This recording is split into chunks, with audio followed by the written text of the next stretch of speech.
This is the book of Jude, verse 24.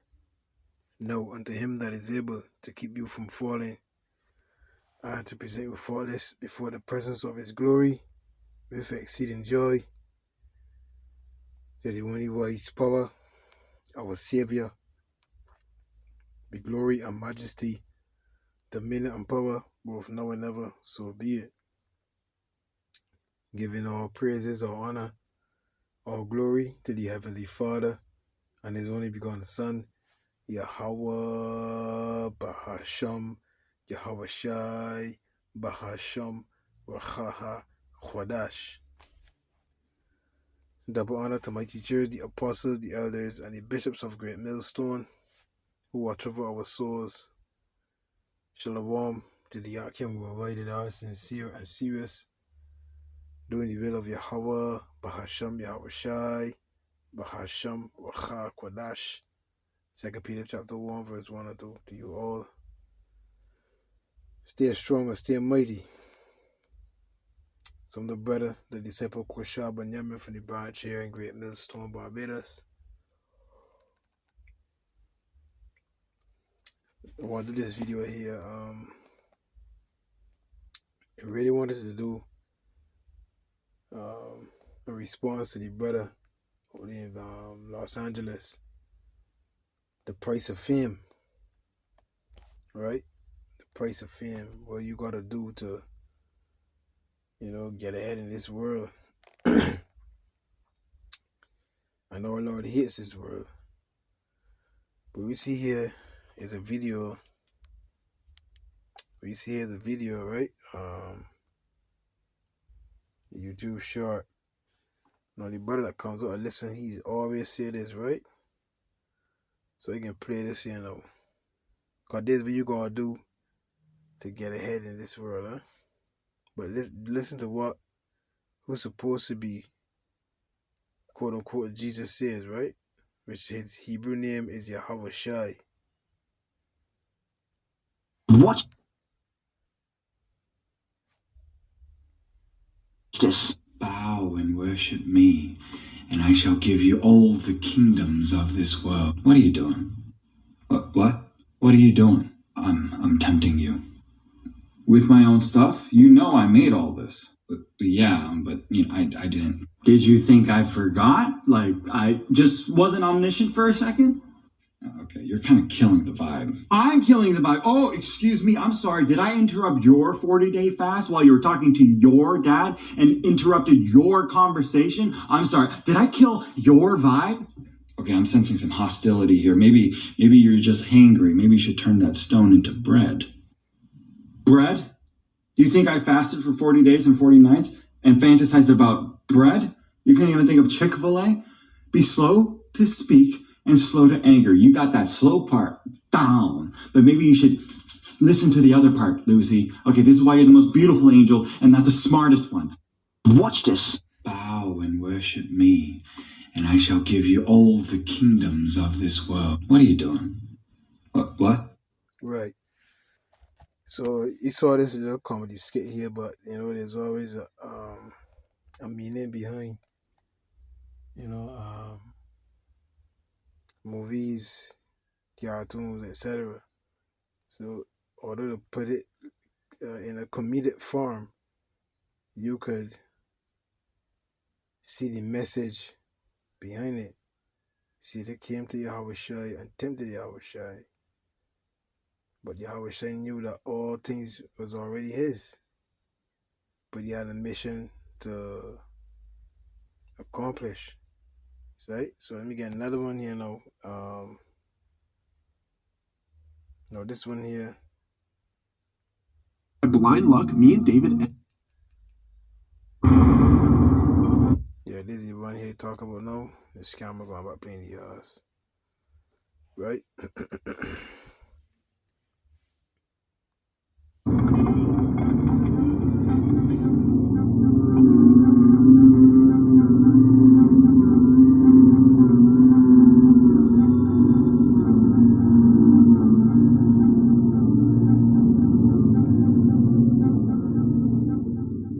So this or the preset that was put there, right?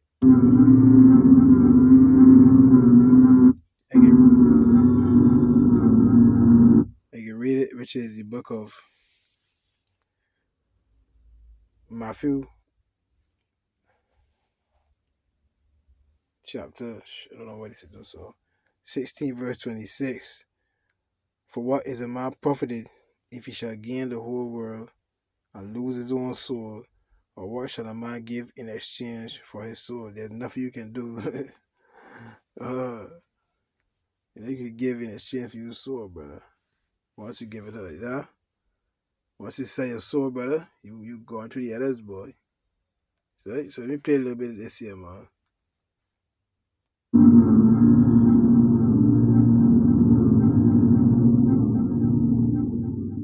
So this story is the reason I stopped making content for 5 years. You guys remember when all those Vine stars and skit Instagrammers moved to LA in like 2015-ish? So I wasn't a huge creator at the time, but I was there and around it all as all of that stuff was happening. I moved from Chicago to LA 3 weeks after high school with like $2,000 in my pocket that I saved up working at Steak and Shake with this other aspiring creator named David. I was much more into editing and being behind the camera at that time, and he was much more into Vine and vlogs and being on camera. That time of our lives was absolutely crazy. Everybody was broke, posting anything we could onto YouTube to get some attention. I happened to get a spot at the now notorious 1600 Vine Apartments, and David got a spot a little bit closer to USC. Everyone was collaborating with everyone, and it was the era of clickbait YouTube. And to be honest, it was extremely fun for the first few months, until Hollywood started to notice that influencers were the next big thing, and that the landscape of the industry was changing. And we started to get invited to more exclusive parties and events, where it seemed as if old Hollywood was almost grooming new Hollywood. And there was rumors of this one gathering that was happening on a monthly basis, where it seemed like anybody that got invited saw a massive jump in their numbers, secured huge brand deals right after attending. But apparently this gathering worked on a buddy system. Someone had to vouch for you and bring you as a guest. And by blind luck, me and David ended up getting invited. Some talent agents saw me and David shoot a silly skit at a random party. He didn't invite us that second, he just told us that he saw something special in us and took our contact information. And listen, people do that all the time in LA, but this guy had a different feel to him. He wasn't trying to convince us he had connections or hype himself up like everybody else does. He was just super calm and had a sharp way of speaking that demanded respect. He was extremely brief, and after getting our numbers, he just said, "Look out for the invite," and walked away. And this is where it gets weird. I never gave this guy my address, I only gave him my number. But I ended up getting an invitation by letter. And at the time, I thought that that was so cool. But in retrospect, as an adult, looking back at it, that alone was a huge violation of privacy and a major red flag. But at the time, when I tell you I was absolutely buzzing with excitement. When I got it, the letter was so extravagant and detailed. It was gold with black and red lettering that read something like, "Your talents have been noted, your name has been endorsed, and I'll never forget this part. The dreams you have been chasing are a night away through the seventh heaven." And the address was a beautiful home in Laurel Canyon that was set to happen that weekend. It also noted to not be a minute late and not to expect to leave before midnight. And at the time, it felt like the Willy Wonka golden ticket. And the excitement doubled when I got a text from David at the same time, in all caps saying, "Did you get one too?" I felt like our lives were about to change. And I was right. David blew up after this party, and I had to go into hiding. I felt like our lives were about to change. And I was right. David blew up after this party, and I had to go into hiding. When I tell you I was on cloud 9 leading up to that party, I mean it. I was so young and naive and delusionally optimistic. I truly believed that I was going to go to this party and leave rich, because it literally seemed like that was happening to the creators around me that attended. I was hyped. I've never been a braggy person, but when you're young and excited, you get consumed by good news and want to talk to your friends and peers about it. So everybody that I chatted with who I knew was a content creator and was in the know about this party, I couldn't help but to tell them. And all the feedback was positive and along the lines of, "Let me know how it goes," or "Can you try to get me into the next one?" And even some from bigger creators saying, "I'll see you there," with like a little smirk on their face, like they were pumped for me. Except for one conversation with a creator that most of you probably know. This creator is an extremely positive guy, and he's one of the most wholesome, bubbly, genuine guys I met out there. And when I told him the good news, he looked at me like I told him a tsunami was headed towards the building. The usual joy that this man brought to every conversation turned into real fear and concern, and he made me leave the lobby and come up to his apartment before explaining anything to me. Like he was scared that somebody was going to overhear our conversation. When we got up to his apartment, he was just pacing, like he had no idea how to start this conversation. But when he finally spoke up, all he said was, "Listen, Doug, I know you're excited, but I'm begging you, please do not go. That man is not who you think he is." He was being so frantic, and I could see tears welling up in this guy's eyes. But I was young, and I thought that I knew everything. I didn't even think the talent agent that sent us the invite was important. I was interested in the connections, and I didn't really care if the talent agent was shady, or if his intention was to sign me to a bad deal. I thought I'd just say no to any bad contract that he tried to send me, but still get to reap all the benefits of the party. So I tried to pry a little bit and ask follow-up questions, but all he gave me was, "I have a friend who went, and he hasn't been the same since he didn't cooperate. I don't know what he saw or what they did to him, but Doug, I do not want to see." Yes, I like it there, you know. So you get the gist of what happened in there. You know, Captain has talked about you get invited to the to a party there. That happened to you. I don't know what he saw or what they did to him, but Doug, I do not want to see that happen. Right.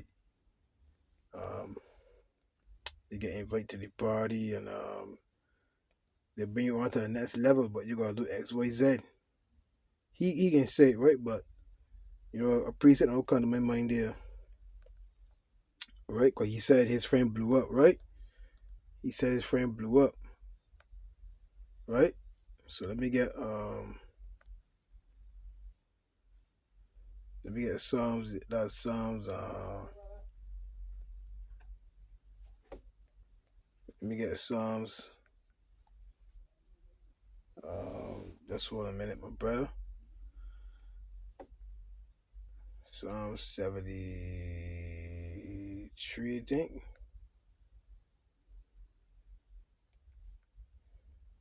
Psalm 73.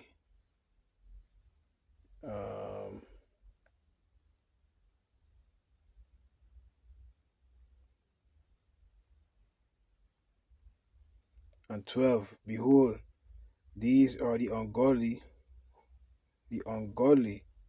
who prosper in the world.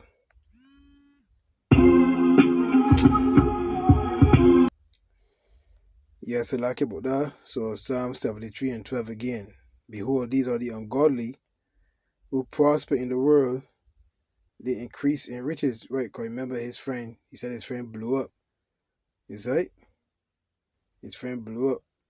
So he became wealthy. So he accepted the offer from the devil, right? Now remember, I played this one here just now, right?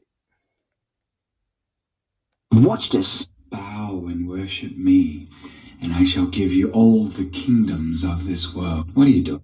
Right. So bow and worship Satan. It tells you in the precept in let me get it. It's in Matthew 4. Right?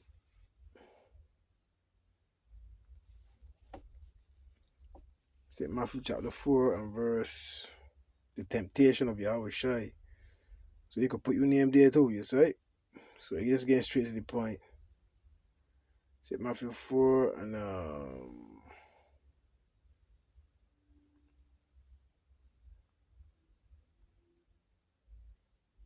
this is here, verse 8. Again, the devil taketh him up into an exceeding high mountain, and showeth him all the kingdoms of the world and the glory of them, and saith unto him, all these things will I give thee, if thou wilt fall down and worship me. So you want, because I always say this, there's a glory that comes with this world, right? There's a glory that comes with this world, right? And Satan presents, you know what I mean, that temptation to you, wherever you crave it. Like Judas, he wanted, wherever Judas wanted, he sold out the Lord for. But he ended up hanging himself because he betrayed a just man, right? So your family members might betray you, your woman might betray you or betray me for the temptation that can come when Satan presents it, right? To them. And they sell you out for the riches of this world. They say they will come to you or me with some form of temptation. And we got to do it the way Yahweh Shai did. Resist the devil. That's the book of James. Let me get that. Right? Let me get that there. Right? That's in the book of James. 4, I think it is. James 4.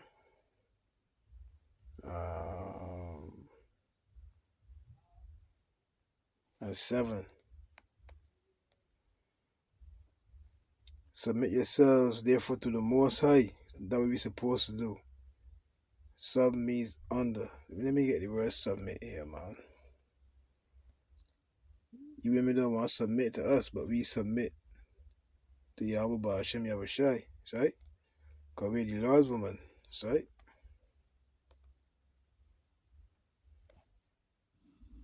Strong's G 5293. Hupatasso. Hupatasso. Subordinate to obey. Be under obedience. Put under, subdue unto. So we under obedience. We are obedient to Yahweh Bahashem Yahushai, like that faithful woman. We are that faithful woman to Yahweh Bahashem Yahushai. Say? To arrange under, to subordinate, to subject, put in subjection, to subject oneself, obey, to submit to one's control. That's what we're doing.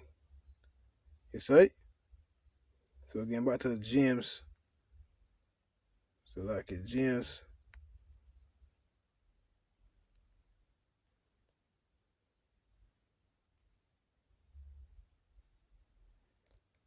James chapter 4, verse 7. Submit yourselves, obey.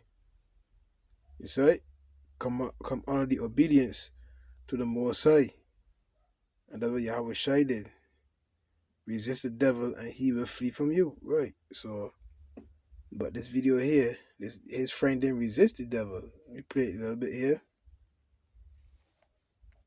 I do not want to see that happen to you. I start reassuring them that they won't make me do anything that I don't want to do. I don't even drink, let alone take any party favors. So peer pressure isn't much of an issue for me. I make up a lie to get out of the situation because, to be honest, I selfishly wanted to stay excited about this party. And I really didn't want to hear anything negative about it. So I jokingly told him that I'd text him when I got home and that I had to leave to edit some videos tonight. What I was really doing was calling my dad to beg him for $100 to buy a rental suit. Mind you, we were all still poor and I was living in an apartment that I could barely afford. My dad reluctantly sent me the money and I immediately texted David to pick me up tomorrow at 5 p.m. so we could both get our suits before the party and grab food before we head to the party at 11. When David picked me up the next day, he was so excited and in such a great mood that I had to hide my concerns from him, at least while we were shopping for the rental suits. I had to manufacture excitement because David always has his camera out, and I wouldn't just be spoiling the mood, I would be ruining the content that he was trying to record. So I went along with it throughout the shopping process. Our plan was to drop his car off at my apartment, walk to the In-N-Out Burger on Sunset Boulevard, eat, and then change into our suits in the bathroom and hop into the Uber, so we didn't smell like burgers. When we finally sat down to eat, I took that opportunity to bring up the warning that my friend gave me the day before in his apartment. I told him everything that he said to me and how scared he looked when he said it, and that I was feeling a little bit worried about going to this party. David cut me off before I even got to finish my sentence and firmly said we're going, and then went on a rant about how my friend is a jealous clout chaser and that he's just salty that his content isn't good enough and would never be invited to something like this. He said it in a half serious, half joking tone like he always does when he wants to get his way. Then he finished off by guilting me and saying, "Doug, don't ruin this opportunity for us. Please just get through this party for me." I'd never heard anybody talk about my friend that way, but I'd known David for so much longer, so I trusted his judgment. So I nodded my head and called the Uber. We changed in the bathrooms and hopped into the Uber, and David starts recording again, so I have to pretend to be excited again. But once we got off the side streets and started driving up Laurel Canyon, I started getting anxious and internally panicking. If you're not familiar with Laurel Canyon, it's filled with beautiful homes, but at night it's extremely dark and borderline freaky, especially when you consider all the history with the Manson murders in that area. Part of me feels like we're dropping ourselves off into a setup.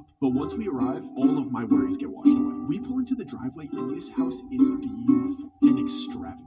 And everyone waiting in line to walk in is smiling and laughing and friendly. So I get excited again. At the door, they take our phones and have us sign an NDA, which isn't uncommon in house parties like this in LA. And they give us a mask and a name tag with funny aliases. My mask looked like a bear and David's looked like a bird. My alias was Stardust, which David got a crack out of. And his was Banshee. We enter what you could call like the lobby of the house. And as we're walking in, the apparent host of the party starts giving a speech. This man is very eccentric and outspoken, and he's got the cadence of a late night show host. And I spot the agent that invited us standing right behind him. The speech was basically just encouraging everybody to have fun and explaining the itinerary of the night. Apparently this was a themed room party, and all of the guests were instructed to move to the next room whenever the grandfather clock chimed. He wrapped up his speech with some cheeky joke, and then one line that still irks me to this day. He said, "Have fun now. Our descent starts at midnight." I tried to give David the eyes that I didn't like where this party was going. This type of behavior from people that I saw as adults made me extremely uncomfortable. The moment the host wrapped up his speech, a couple of workers came out of the doorway. They were holding a couple sets of long poles. All of a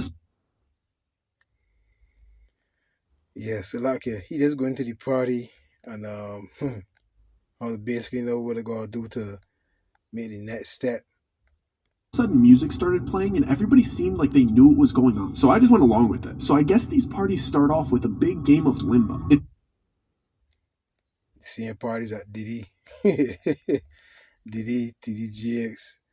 You know, he had cameras all on. He had preachers in it. a lot of famous people did this. Hey, look, these parties, boy. These hey, we got preset there. Divide the It's spoil. funny seeing people Hold a minute, it came out there. Divide the spoil with the problem in it. Let me get a preset there, man. Divide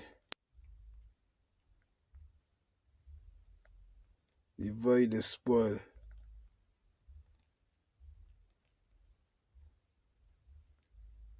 Divide the spoil.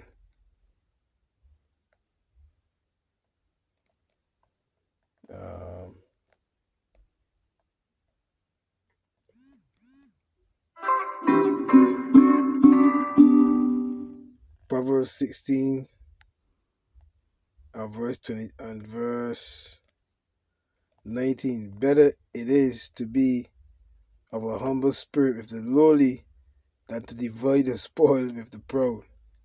Let me get the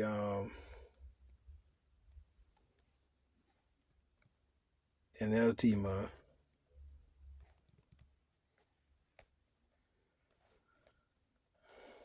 Better to live humbly with the poor than to share plunder with the proud. Yeah, boy, because you got a lot of backbiters, right? You got a lot of backbiters, right? Inside there be plotting and scheming against you. So I just went along with it. So I guess these parties start off with a big game of limbo. It's funny seeing people dressed so nicely playing a silly child's game, but it's even weirder seeing A-list celebrities being so excited to play. Because everybody had masks on, but when somebody that you grew up watching in movies walks by you with a quarter of their face covered, you still know it's them. I was amazed with how inviting and willing to introduce themselves these people were. I was expecting at least an undertone of uppityness in there, but it seemed like everybody was involving everybody in conversation, and they were frequently introducing themselves to me with their alias, of course. The only thing weird about it was something that I didn't notice until the third person did it. When they shook my hand, they pressed their thumb into the soft part between my thumb and my pointer finger, and I only recognized the pattern because the Yeah, that's a preset, right? Wait a minute. He teacheth.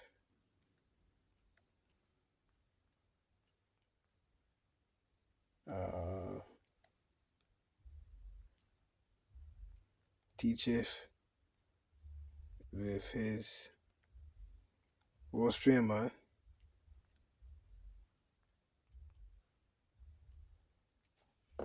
So they got a lot of chords is due to, right? He teaches with his fingers. Wait a minute, man.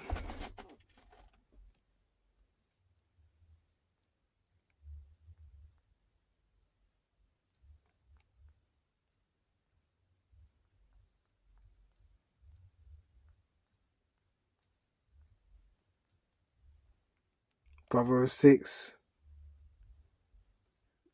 chapter 6.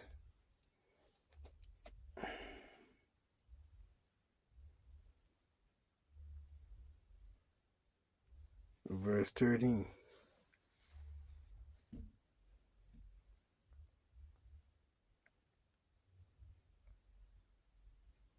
Let me start at 12. A naughty person, a wicked man, walketh with a froward mouth. He winketh with his eyes. He speaketh with his feet. He teacheth with his fingers. Frowardness is in his heart. He deviseth mischief. Continually he soweth discord. So what's the point? He winketh with his eyes. He speaketh with his feet. He teacheth with his fingers. So they do a lot of signals. Right? pressed their thumb into the soft part between my thumb and my pointer finger, and I only recognized the pattern because the third guy gave me a big smile and said, "This must be your first time here." In retrospect, this should have alarmed me, but it seemed like they got friendlier when they realized that it was my first time here, so I didn't really think anything of it. But before I got to ask any follow-up questions about this odd hand, Yeah, fresh meat.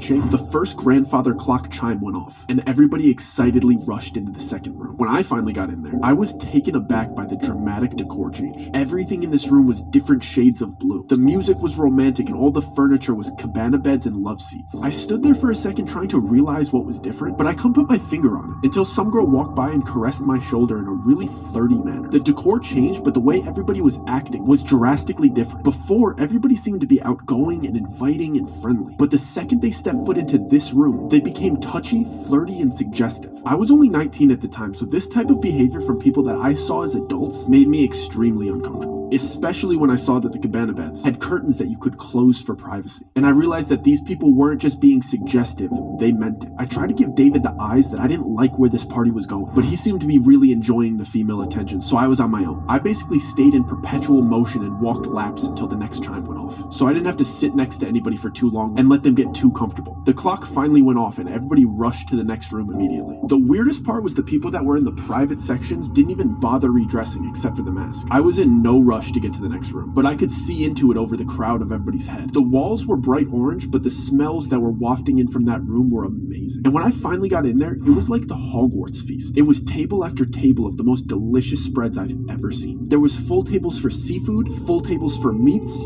full tables of sushi, and an entire wall of spirits. I almost started enjoying myself again. Until I saw the way these people were treating this food. They were disrespectfully biting chunks out of delicious prime rib roasts. They were just shoving copious amounts of high-grade sashimi into their mouths and eating caviar like it was cereal. The way that they were just grabbing... Being like a glutton, right? Being well, you say? Everything comes with a vibration. So these different rooms that they enter bring different spirits. With their hands and just spitting out things that they didn't like onto the floor ruined my appetite. At this point, I wanted nothing to do with these people.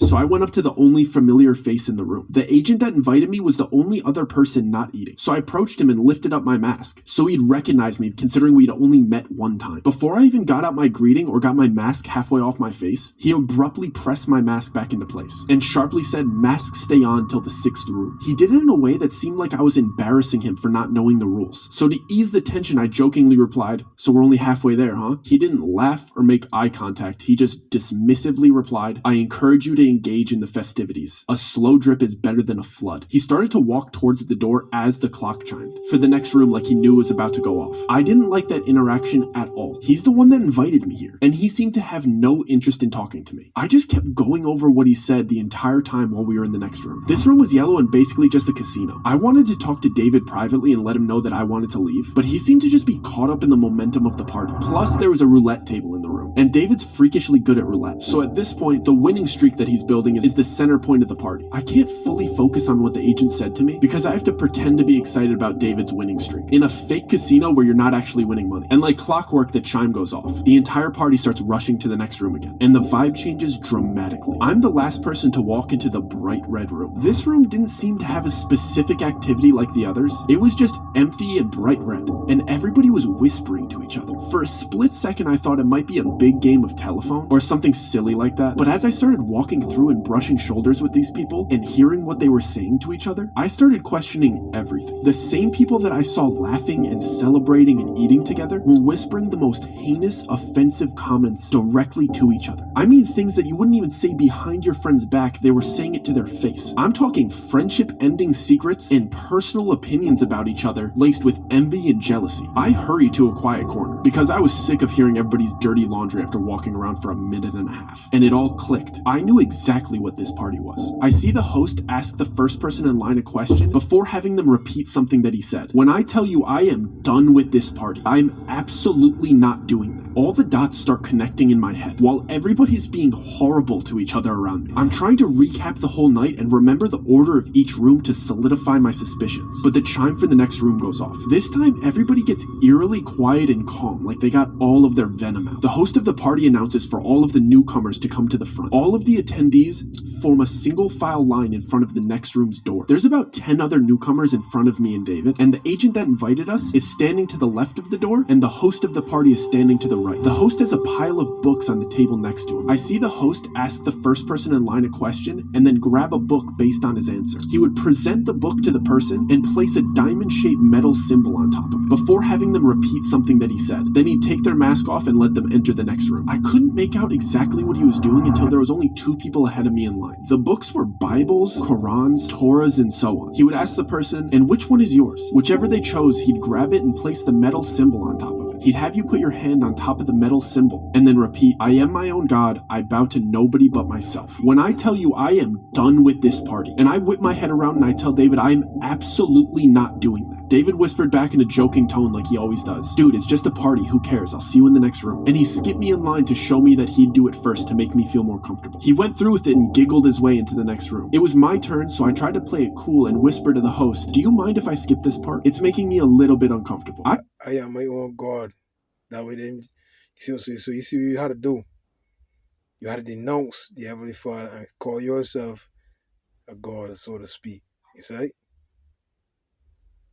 I thought he'd subtly break character and reassure me that this is just a party theme and it's all good. Instead, he whispered back to me in a really kind tone, "Of course, man, don't worry about it. Just take your mask off and turn around." I was relieved for about a split second, before the agent that invited me here grabbed my arm and started guiding me towards the exit. And I see that everybody that was behind me in line is staring at me straight-faced. I look back at the host and he's standing up and loudly shouts like he's starting a chant. The price was not paid. And then everybody in line that was staring at me chants in unison like they knew exactly what to do. "Remove the profane." And they repeat it over and over until I'm through the exit door. "The price was not paid. Remove the profane. The price was not paid. Remove the profane." So the agent just walks me to the closest door. He doesn't even walk me to the front of the park. Right, use that price.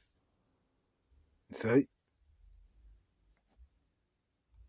And out the front door. He just puts me out into the backyard. It's 4 a.m. My friend's still inside. I don't have my phone. So I decide to walk around the right side of the house because that's where all of the party attendees were kind of headed. Let me see if I could peek in and maybe flag down David to let him know I got kicked out. And there's some windows to the next room. But of course these windows are like big church stained glass windows. And you can't really see through stained glass windows like the colored ones. But if you go really, really close and you look through the white parts, you could kind of see clearly what is on the inside. And this room is like a bizarre church replica without all of the seating. It's just a big church-like room. And all of the people that were in there had their masks off. And it was like a big circle and it almost looked like an initiation. And all of these celebrities are standing around in a circle around the other 9 new people. It was 10 excluding me. And there was big TV grade cameras recording, and it looked like the group of celebrities and everybody else that was there was kind of cheering them on, but then there was clearly people in there that were much more serious and kind of threatening, and the 10 new people were in the middle of this room being forced to do horrible things that I wish I could unsee. And the new people clearly didn't want to do these things. They were being forced to do these things. And they were clearly recording it. And I see my friend being forced to do these horrible things in front of these people and in front of these cameras. I just start panicking. I don't know what to do. So in my head, I'm like, I just need to get out of here. So I start speed walking to the front of the house. And I'm thinking, I need to get out of this gate. There's only one street. We're on Laurel Canyon. So it's either I go left and start running towards Studio City, or I go right and start running towards West Hollywood. I'm not about to go knock on other people's doors. I'm just trying to get back to civilization. And I'm trying to remember if we're closer to Studio City or if we're closer to West Hollywood. I don't even know. As I get to the front of the house, one of the employees is standing there, and he's standing in front of a car, and he has my phone. I'm not sure if he knows that I just saw everything, so I'm kind of standing there deer in headlights, but he just politely goes, "Here's your phone."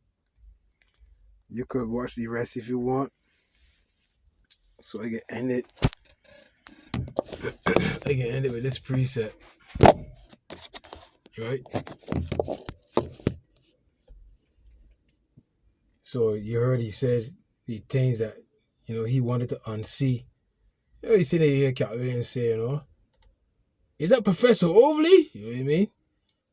I think I missed the part when he said his friend had to suck the monster into the 6th room. You know what I mean? You want to get ahead now, you gotta, do this thing. So that's what he was seeing there in that room, is right? Right?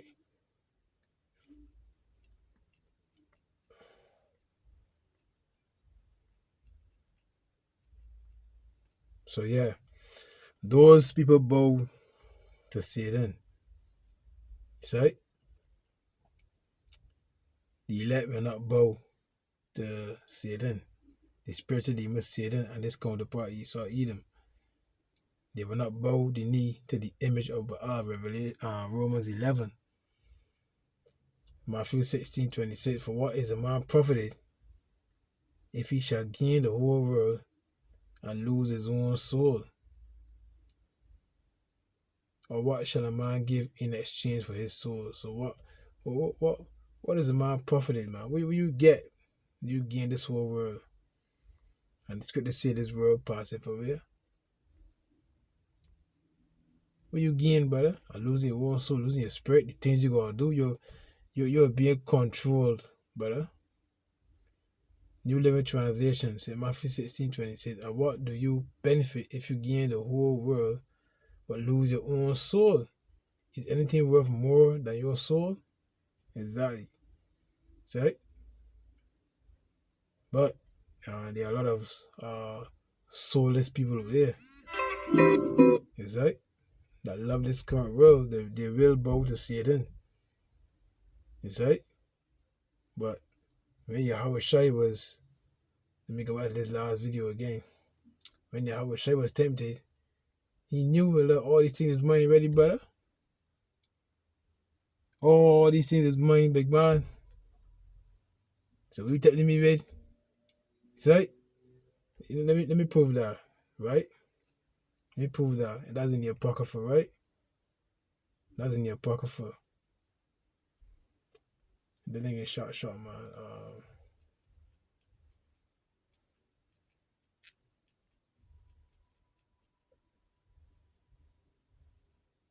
Second Ezra's 6 and 50.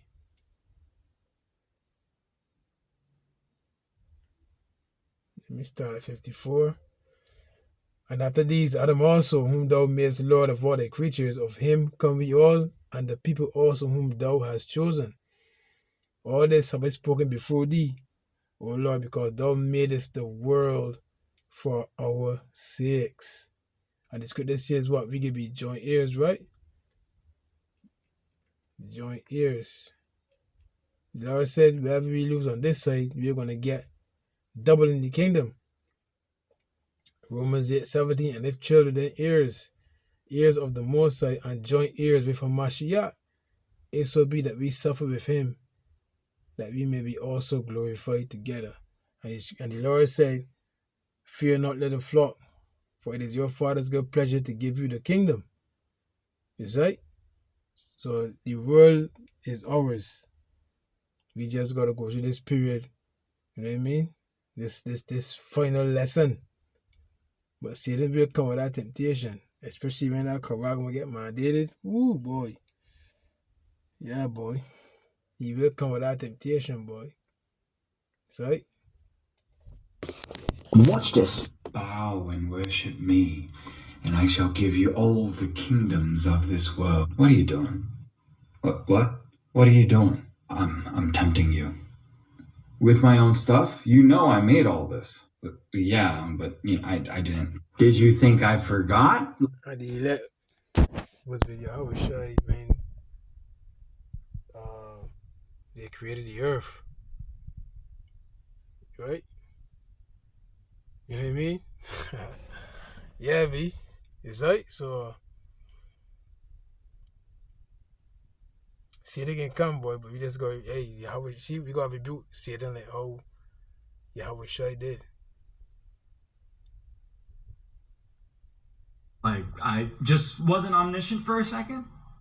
Okay, you're kind of killing the vibe. I'm killing the vibe. Oh, excuse me. I'm sorry. Did I interrupt your 40-day fast while you were talking to your dad and interrupted your conversation? I'm sorry. Did I kill your vibe? Okay, I'm sensing some hostility here. Maybe you're just hangry. Maybe you should turn that stone into bread. Bread? You think I fasted for 40 days and 40 nights and fantasized about bread? You couldn't even think of Chick-fil-A? Be slow to speak and... Should have got Jesus look, though. Quote unquote Jesus look. Anyhow, man, I hope you get the point. What this video is edifying. Because, the time can come, boy. You know what I mean? No, let me get one last precept there. Let me get one last preset, and that's in the Lord's Prayer. Yeah, boy. Okay, that's in the Lord's Prayer, right?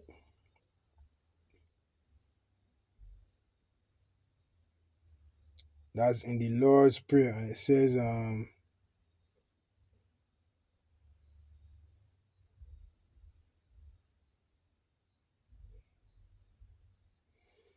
yeah, boy, see, they can tempt you, boy. See, they can tempt me. You saw Edom too, right? You know what I mean? Especially when I come, I'm going to get my daily haircut, oh, bad boy. Said Matthew 6:30, and lead us not into temptation, but deliver us from evil. For thine is the kingdom, and the power, and the glory, forever. So be it. So, and lead us not into temptation, boy. Real thing, yo. Woo! It can come, boy. But we got to remember what the scriptures say. We can be joint ears with our Lord. You say we will reign with him, and forever too. Right? If you forsake houses, brethren, wherever we lose on this side, God's going to reimburse us double B, like how he did with Job. Right? But that's only if you worship Yahweh Ba'ashem Yahweh Shai. If you take that digital all, I love my master, I ain't want to leave him. Yeah. That's you yielding to the temptation, bro. You know what I mean? The Lord ain't guard you in that time. So we pray this video is edifying, man. Yeah. Ka halal Yahweh, Bahashem Yahweh Shai, Bahashem Machar Kodash. And double honor to my teachers, the apostles, the elders, and the bishops of Great Millstone, who watch over our souls. Shalom to the Yakin who avoided our sincere and serious doing the will of Yahweh, Bahashem Yahweh Shai, Bahashem Machar Kodash. 2 Peter chapter 1, verse 1 and 2. To you all, stay strong, stay mighty. Shalom.